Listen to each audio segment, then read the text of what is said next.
Good day, everyone. Good day, Sir Day. I am Maya Bigasinian, and I'm going to report the Lawrence Kohlberg's stages of moral reasoning. Lawrence Kohlberg's theory proposes that there are three levels of moral development. Then each level split with two stages. Level 1, Preconventional morality. It is the first stage of moral development. Moral decisions are shaped by the standards of adults and the consequences of following or breaking the rules. For example, because I'm an employee, so I will be example in the company. There is a fight through production area. Those who watch or see the fight are in different stage of moral development. At stage 1, obedience and punishment. One of the operator, it's a boy, see what happened at production area. He saw the fights of their operators. He wanted to help or stop the fight, but he was afraid that if the manager see that he was involved, he will get punished. Then he asked himself, how can he avoid punishment? At stage 2, we are motivated at self-interest. Sample again at the production area. He wants to help his co-worker. He knows that he might get punished, but he also knows that he can be a victim someday. If he help his co-worker or cooperator now, he might help in the future. He asks himself, was it help for me? Level 2, Conventional morality, the second stage of moral development, and it's characterized by an acceptance of social rules concerning right and wrong. We also internalize the moral standards of valued adult role models. Good interpersonal relationships or personality.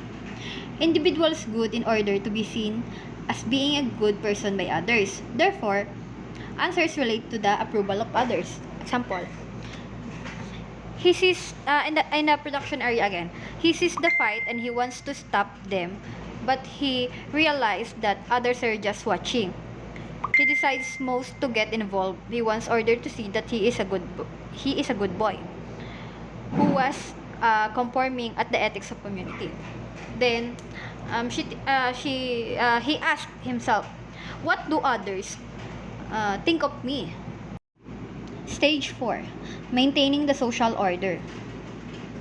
The individual becomes aware of the wide rules of society. So, judgments concern obeying the rules in order to uphold the law and to avoid guilt. Example, if the manager sees the fight, then he immediately shout and he will stop the fight. Fighting in production area is forbidden. He feels that above all it is important to follow the rules. He feels that he is duty to uphold the rules and sustain a functioning society. Then again, he asks himself, how can I maintain law and order? Level 3, post-conventional morality. It is the third stage of moral development. It's characterized by an individual's understanding of universal ethical principles, the preservation of life at all costs, and the importance of human dignity. Here at the post-conventional morality, the individual judgment is based on self-chosen principles, and moral reasoning is based on individual rights and justice. And according to Kohlberg, this level of moral reasoning is far as most people get. Stage 5. We understand rule at the social contract and supposed to strict order.